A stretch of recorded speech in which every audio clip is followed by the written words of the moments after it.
Assalamu alaikum wa rahmatullahi wa barakatuh. Mes chers amis, j'espère que vous allez bien. Je m'appelle Esma Ben Slimane et j'ai 9 ans. J'aimerais vous inviter à découvrir avec moi les règles simplifiées du tajwid sous la tutelle de notre maîtresse Khadimatul Qur'an il-Karim, Madame Nawal Najm.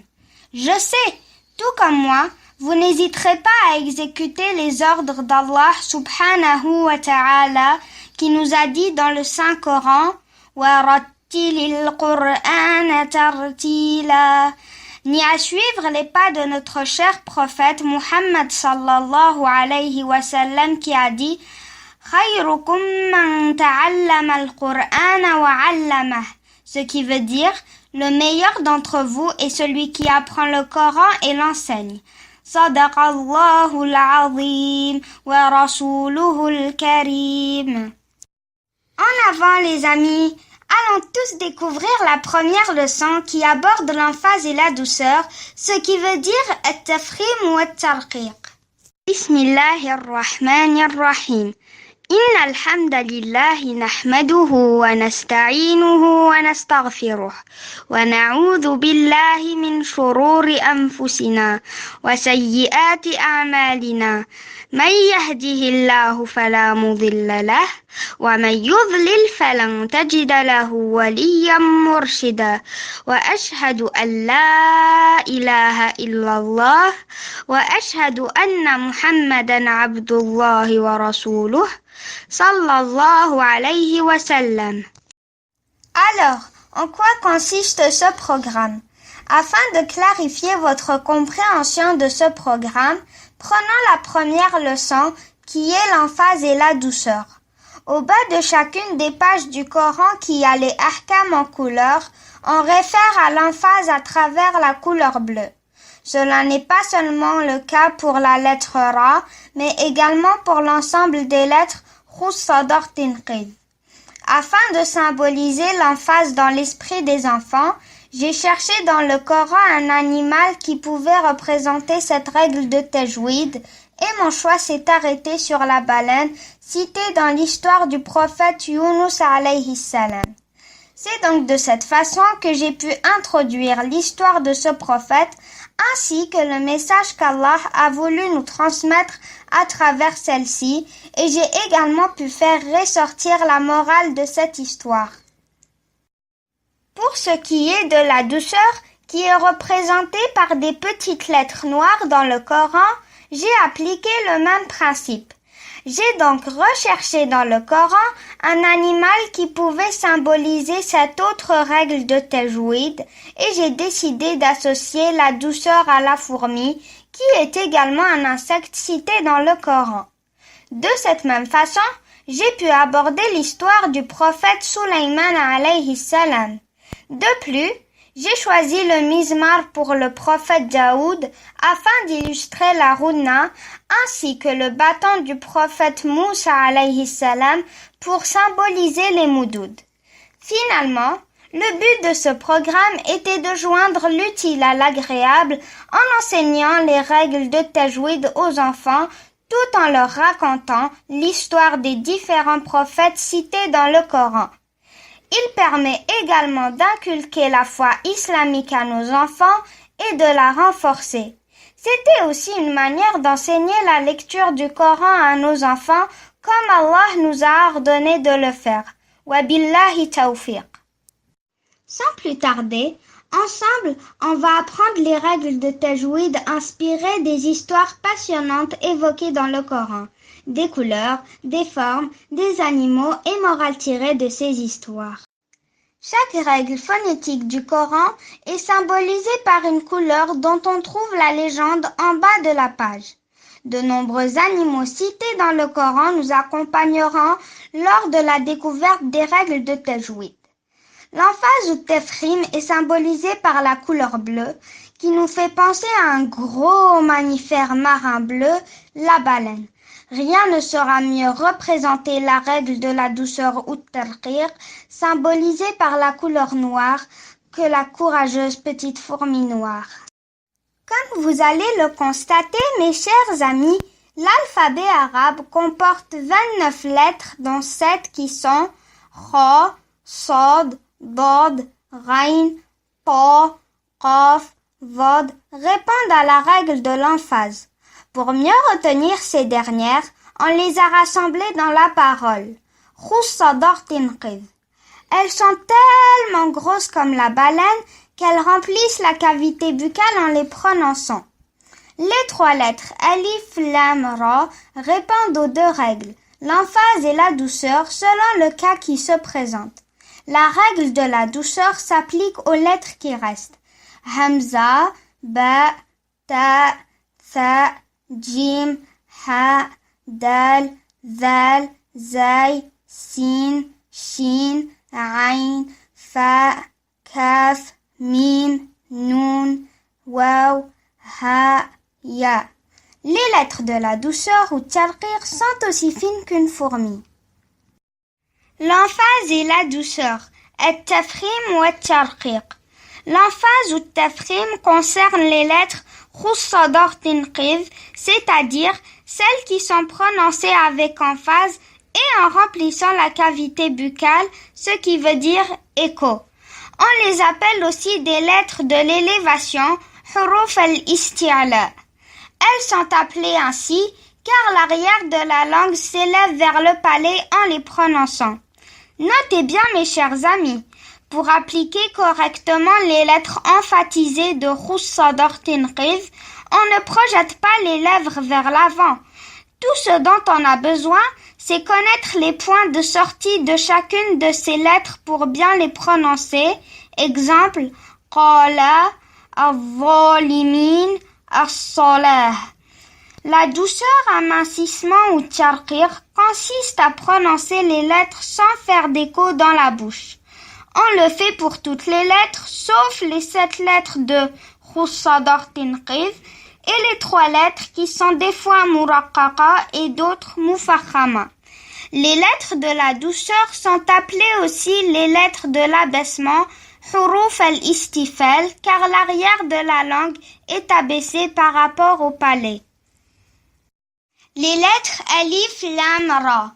Les 3 lettres Alif, Lam, Ra obéissent à l'emphase ou à la douceur suivant le cas qui se présente.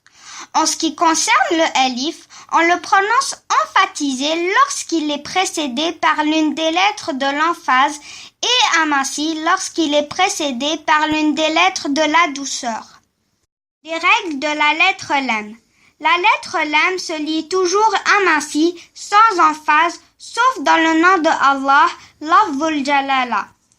En effet, il obéit à l'emphase quand le nom de Allah est précédé d'une lettre vocalisée en fatha comme Qala Allah ou en damma comme Iza Ja'a Nasrullah ou bien encore quand le nom de Allah est au début de la phrase comme Allahu la ilaha illahu. Dans les autres cas, le lam obéit à la douceur. Ainsi, le lam du nom de Allah obéit à la douceur quand il est précédé d'une kasra, exemple Bismillah. Passons à la lettre Ra qui se lit de 3 façons, soit avec emphase, le tafkhim, soit sans emphase, le tarqiq, ou possibilité de faire l'un ou l'autre. Le Ra obéit à l'emphase dans les situations suivantes. Vocalisé en fatha comme Ramadan ou en damma comme Kafaru. Le Ra obéit à la douceur dans les situations suivantes. Vocalisé en kasra comme Rizqa.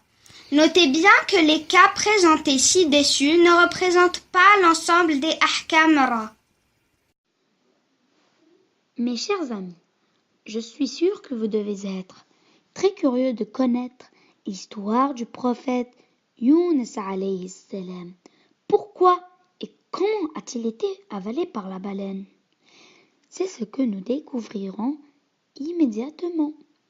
Moi, Ouays, ce fut un énorme plaisir de commenter pour vous. Allah a choisi Sayyidina Yunus pour être prophète. Il devait appeler tout le monde à adorer Allah, le seul et unique Dieu. Mais les autres ne le croyaient pas, sauf quelques-uns de ses amis. Alors, Sayyidina Younas était triste. Il a décidé de ne plus parler à personne car personne ne le croyait. Il a donc décidé de quitter sa ville. Il est parti à la mer pour chercher un bateau qui irait ailleurs et il en a trouvé un. Au milieu de la mer, une énorme tempête a commencé à agiter fort le bateau. Tout le monde a eu peur que le bateau s'écoule. Toutes les personnes qui étaient sur le bateau ont commencé à jeter leurs bagages dans l'eau pour alléger le bateau. Mais la tempête continua et le bateau s'agita de plus en plus. Les naufragés ont alors décidé de faire un tirage au sort pour que l'un d'eux se jette à l'eau pour alléger encore plus le bateau et qu'il ne s'écoule pas. Au tirage au sort, c'était Sayyidina Younas qui alors devait se jeter à l'eau. Ils ont alors voulu refaire le tirage au sort, mais c'était toujours Sayyidina Younas qui était tiré au sort pour se jeter à l'eau, alors il a accepté. En se jetant à l'eau, une gigantesque baleine l'a avalé. Sayyidina Younas s'est retrouvé dans le ventre de la baleine. Il a alors compris qu'Allah Ta'ala n'était pas content de sa décision de partir, car il fallait insister et poursuivre sa mission d'inviter tout le monde à adorer Allah Ta'ala. Il a compris qu'il n'aurait pas dû partir. Alors, il a commencé à prier et invoquer Allah pour qu'il le pardonne et le sauve de la baleine. Et Allah Ta'ala l'a pardonné et a fait que la baleine ouvre sa bouche et le fait sortir vers la plage. Allah Ta'ala a aussi fait pousser à côté de la plage une plante avec de grandes feuilles. Sayyidina Younas a pris les feuilles de la plante et les a mises sur ses blessures pour qu'elles guérissent. Les images représentées traduisent les faits de l'histoire que nous venons d'entendre. Les amis, devinez l'image qui représente Ninawa, le village de Sayyidina Younas. Bravo! Tu as très bien suivi l'histoire. Maintenant, repérez l'image qui représente le peuple de Sayyidina Younas. Excellent! C'est bien eux. On les voit en train d'adorer les statues. Les versets coraniques dans lesquels Allah Ta'ala a nommé le prophète Yunus par ses trois prénoms. Surat Al-Anbiya, ayah 87. Bismillahirrahmanirrahim. Wa dhannuni idh dhahaba mughadiban. فظن أن لن نقدر عليه فنادى في الظلمات أن لا إله إلا أنت سبحانك إني كنت من الظالمين. Sourate As-Saffat, ayah 139 jusqu'à 142. Bismillahirrahmanirrahim.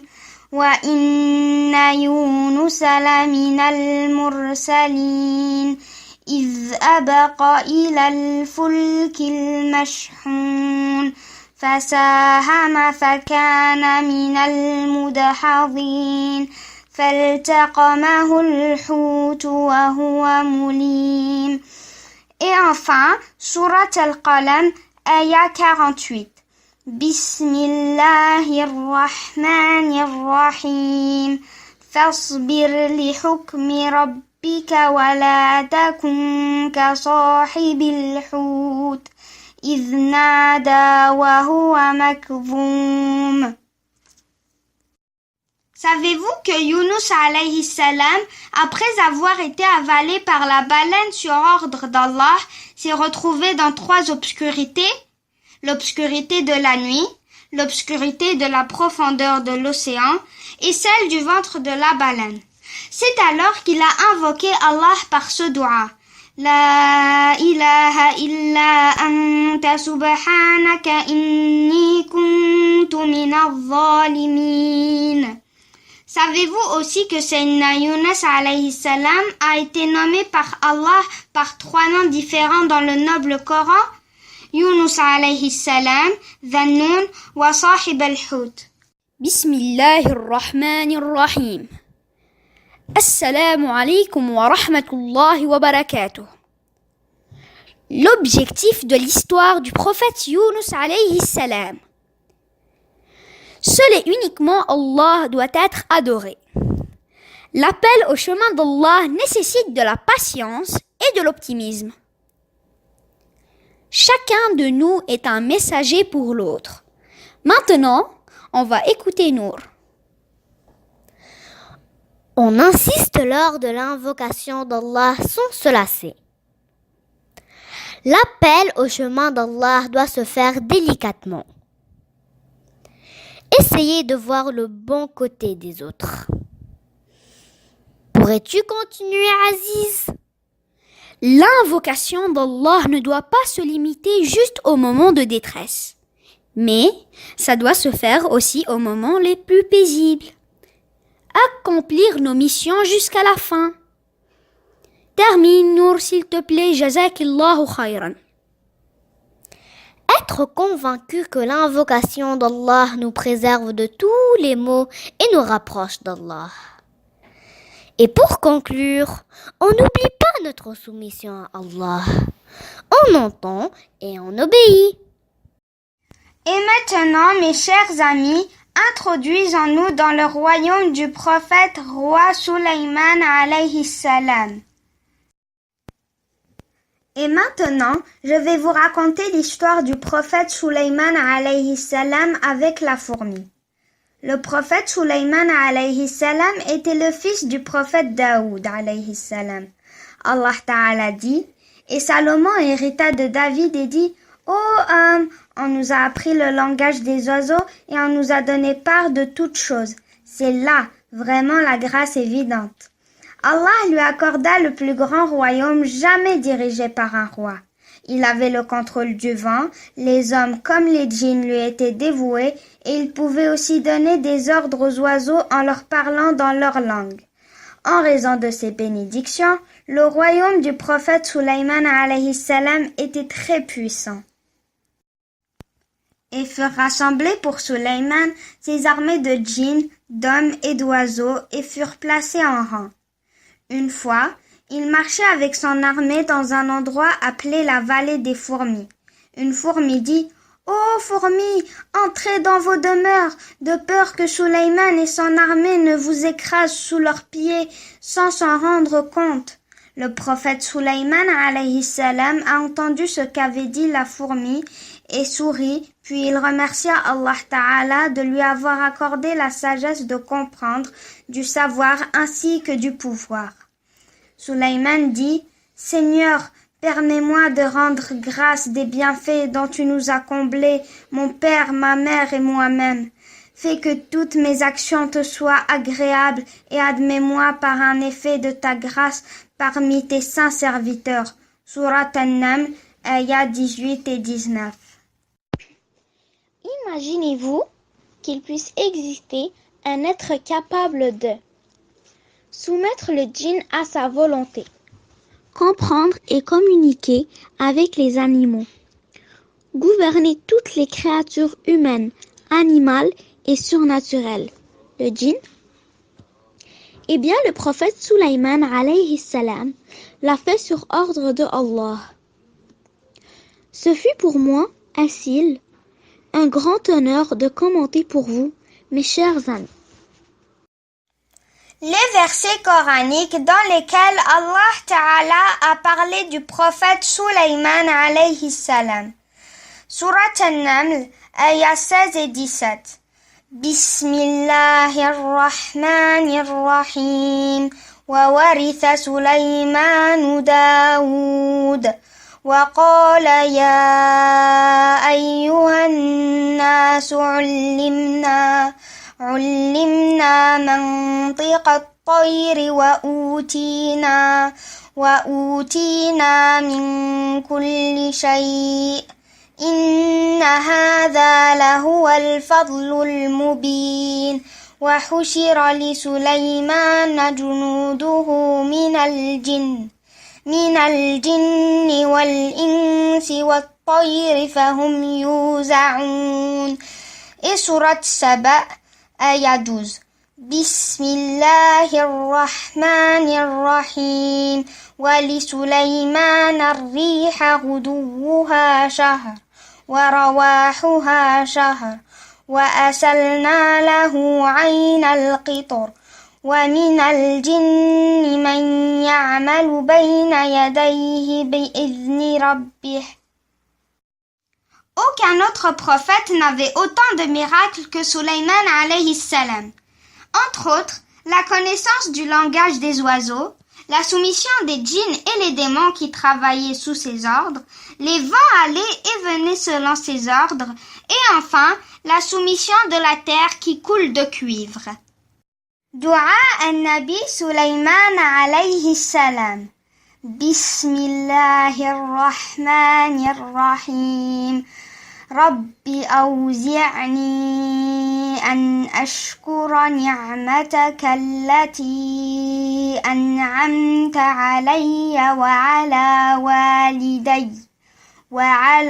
walidayya wa an a'mala salihan tardah wa adkhilni bi rahmatika fi ibadika as-salihin.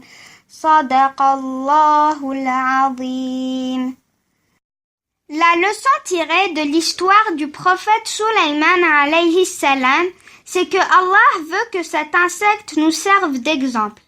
Grâce à sa persévérance et son dévouement, acharnement dans le travail, son esprit ordonné et son sens de la perfection, le profond sens de responsabilité, elle n'a pas besoin d'être supervisée que par Allah, et enfin, l'esprit de groupe, elle n'est pas égoïste. Pour toutes ces nobles qualités, la fourmi a mérité l'amour d'Allah et l'estime. Pour tout cela, Allah l'a gratifié en intitulant une sourate du Coran par son nom, Sourate An-Naml. قال رسول الله صلى الله عليه وسلم إن الله يحب إذا عمل أحدكم عملا أن يتقنه. Allah aime que le travail soit bien fait. Connu pour son acharnement au travail, ce minuscule insecte a instinctivement traduit le sens du hadith sharif en comportement et c'est devenu son style de vie. Et toi? Mes chers amis, dans ce tableau, il existe quelques règles du tajwid. Mais ce qui nous intéresse à présent, c'est l'emphase et la douceur qui sont présentées par les couleurs bleues et noires. Pour le reste, on le verra ultérieurement, Inch'Allah. Avec votre compagnie, moi, Nour, j'étais très honorée de commenter pour vous. Pour conclure, mes chers amis, que Allah vous gratifie ainsi que toute personne ayant participé à la naissance de ce travail. Celui-ci n'aurait jamais pu voir le jour sans la contribution de plusieurs personnes, que ce soit moi, Asma, Asil, Nour, Aziz, Ouais et notre maîtresse adorée. Nous espérons que ce travail vous a facilité l'apprentissage des règles du tajwid et nous vous donnons rendez-vous pour découvrir le reste des règles du tajwid, Inch'Allah. Rien de tel que pour clôturer notre travail, as-salat ala al-habib Muhammad sallallahu alayhi wa sallam. Qamarun, qamarun, qamarun sidana an-nabi. قمرون